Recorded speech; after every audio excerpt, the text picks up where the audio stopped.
And we back. And y'all know the NBA season is right around the corner, man. These preseason games are cool and all, but I'm ready for games to matter. I'm tired of seeing teams sitting all their starters. We need to get the fresh 82, the ones that matter.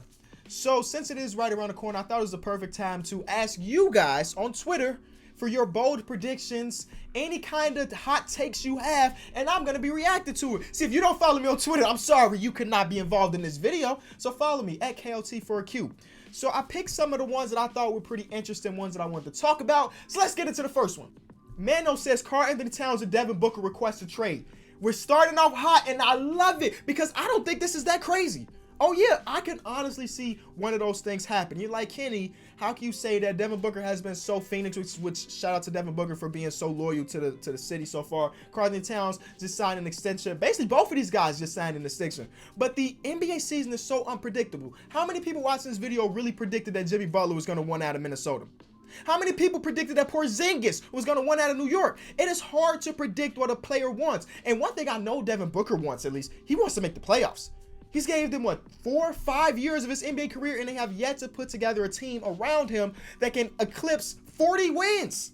Not even close to 40 wins. So if I was him, yeah, I would probably get to the point that maybe I'm requesting a trade. He's had so many point guards over his career so far, I can't even count. They're switching head coaches every other year with Devin Booker. How do you expect a team to grow and you're having so much change? So I would not be surprised if he's like, you know what? He loves Phoenix. I'm sure he loves all the fans of Phoenix, but at one point you got to think about yourself and your career. So I don't think this is crazy. The 7th seed Miami Heat will upset the 2 seeded Sixers in 6 games. I think this is crazy because the Heat are better than the 7th seed. How are people saying that the Heat are a 7th seed? Their roster is nice.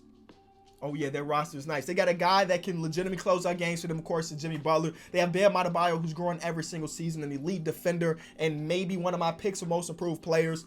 They got Justice Winslow, who looked like a stud when he was a starting point guard of the team earlier last season. And then Tyler Hero, I don't know if he's going to start for them eventually, but even if he's just coming off the bench, he's been lighting it up. And that's not even to mention like guys like James Johnson, Kelly Olynyk. They have a good team. So the fact that people think they're going to be a 7 seed is crazy. I would put a lot of money that they're like a 4 seed or maybe even higher, 4 or 5 seed. Let's go 4 or 5 seed for Miami Heat as long as they stay healthy, because that's a big part about every team. And them upsetting the 76ers, nobody upsetting the 76ers because that's my pick to win the Eastern Conference Finals. Bulls get a top 5 seed or higher. Y'all know me as a Bulls fan, probably the biggest Bulls fan on the platform, but I always try to be the most realistic as well. You know, on my podcast, here on this channel, I try to be a realistic Bulls fan. All that being said, I think this is crazy. Being a top 5 seed, to be from going from a bottom 3 seed to a top 5 seed in 1 year without signing a superstar or something, is kind of crazy to me. You got to remember, even though I really love my Bulls segment, my prediction for them would be like, hey, we sneak in as the 8th seed. You know, the Eastern Conference may not be as great as the Western Conference, but there are still good teams out there that are better than the Bulls at this point. Again, my goal for them is to sneak in at the 8th seed, and I'll be super happy. Top 5 is kind of crazy. Now, I do like our offseason. We brought in some vets that can help with the defense that we lacked in, some vets that can help with the locker room stuff, because y'all know what happened with Jim Boylan and the company. And I'm a season ticket holder, so I want my Bulls team to be good, because I'm paying all that money to see them. But I think top 5 is kind of crazy. Clay Bradley says Nickeil Alexander-Walker is a starting point guard by the end of the season for an 8th seed Pelicans team. The Pelicans are one of the toughest teams for me to predict because obviously they have a lot, and I mean a lot of talent. I mean, I was there at the preseason game against the Bulls where they came back in the 4th quarter, and the reason they came back in the 4th quarter is because their 3rd stringers, like Nickeil Alexander technically for them is a 3rd stringer right now, of course, with JJ Redick and Josh Hart being on the 2nd team, whatever. Their 3rd stringers are still very good basketball players. Like Frank Jackson is a hooper. The reason I picked this to be on here because I don't know how good the Pelican team would be. If they snuck into the 8th seed, I wouldn't be surprised. But if they end up being not very good, I wouldn't be surprised either. Also, though Nickeil Alexander is like a hooper, and he could be one of the better rookies to come out of this draft class. I don't think there's any problem with him just staying on the bench for right now. Not like he's riding the bench. He'll still get his minutes, but I don't think you automatically have to give a guy a starting spot, especially when he's behind Jrue Holiday.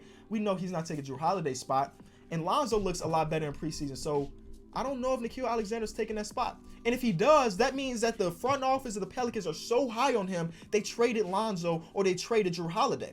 Gigi says Kemba and the Celtics will have a better record than last year and will go to the conference finals.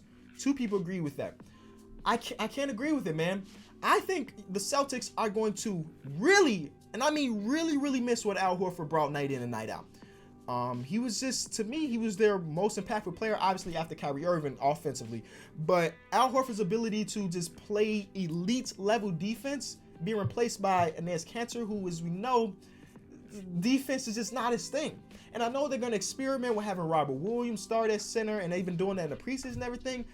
I don't think they're going to be better than last year. If anything, they may be just the same as last year, maybe a little bit worse, but I don't think they make it to the conference finals. I can't look at what that roster has, right? I can't look at what that roster has right now, compare them to the Bucks or compare them to the 76ers and think, hey, they can beat one of those teams in a 7-game series. Now, if they do the big trade that people are starting to throw rumors out with Jaylen Brown, because Jaylen Brown wants so much money and they don't want to give it to him, they trade Jaylen Brown for a star player to put alongside Kemba, then we may be having a different conversation. But the roster that they have right now, I don't see is even close to those other two teams that I talked about. Riker says Zion won't be a top 3 rookie.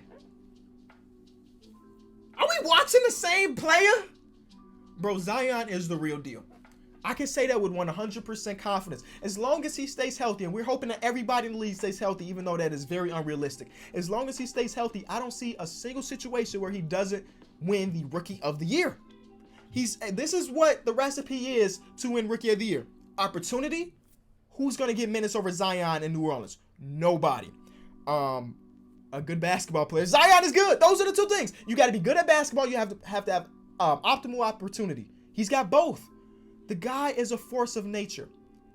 I mean, I don't see a situation where he's not top 3. I'm predicting he just wins Rookie of the Year because nobody's even close. But this guy said he won't be a top 3 rookie this year is crazy. The only way he's not a top 3 rookie this year is if he gets injured again. And we knock on wood there because no, we don't want anybody to get injured. Toaster says Chris Paul turns back the clock and leads the Thunder to a 6th seed while being an all-star. 30 likes! Shout out to everybody that is still supporting Chris Paul. Now, Chris Paul, again, as you guys know, is my favorite point guard of all time behind Derrick Rose. And I think that over the last year, a lot of opinions on Chris Paul have shifted completely in the negative, right?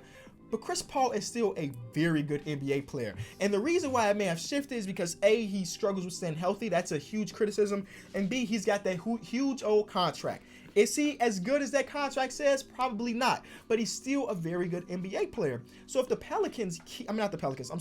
the Thunder keep Chris Paul, I think that team is good. I think the Thunder are a good team. Shai Gilgeous-Alexander, I'm definitely expecting him to take a huge jump.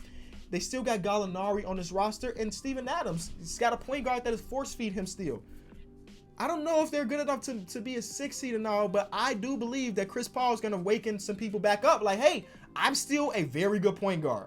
Dylan, Lakers lose 3 playoff games total. Well, if they lose 3 playoff games total, that's like one of the greatest playoff runs ever. Like even the Miami Heat teams that LeBron was on, like that, those are some of the best teams of all time with Bosh, Wade, and of course LeBron. They win 7-game series sometimes. They win 7-game series. So the fact that you think they're gonna go 3 losses total, they're gonna go 16-3 in his eyes in the playoffs. That's a bit crazy. That's a bit crazy because even if they are the best team in the league, you're gonna lose some games. Hornets 2020 lottery winner is contradicting himself and says the Hornets make the 8th seed. And I picked this one because 6 people liked it. 6 people liked it.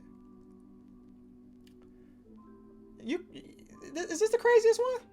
Bro, y'all struggled to do anything when Kemba was there. So, is Terry Rozier better than Kemba? No Jeremy Lamb? I think your name, Hornets 2020 lottery winners, is a way better prediction than them making the 8th seed. So I got 1,400 responses to this tweet, and Twitter told me I can't see no more of them. That's tough. I'm sorry if you sent me something that you wanted to make the video. I can't see them all. Twitter just really did us dirty. Either way, I hope you did enjoy the video. Everything I did say was my opinion. Like, I think I picked, 15 of them? Or maybe it wasn't 15, but I'm not going to go 15 for 15 on these predictions, right? I like when people go back to old videos and tweet me where I was wrong, because that's the beauty of the NBA. That's the beauty of sports in general. We make predictions, we say some stuff, and ultimately we end up being wrong on something. That's just the way things work. Like, there's one clip that if you follow me on Twitter, you've definitely seen before. I was recording a My League video at like 2K18, right? And Jimmy Butler signed with the Miami Heat, and I was like, But ain't no way that's gonna happen in real life. And it happened in real life. Who would have predicted that Jimmy Butler, who has said before that he will never play for the Heat, actually ends up playing for the Heat? This league is crazy, man. And that's why I love it. So if you did enjoy the video, be sure to leave it a like. This is McKinney. I'll be back. Peace.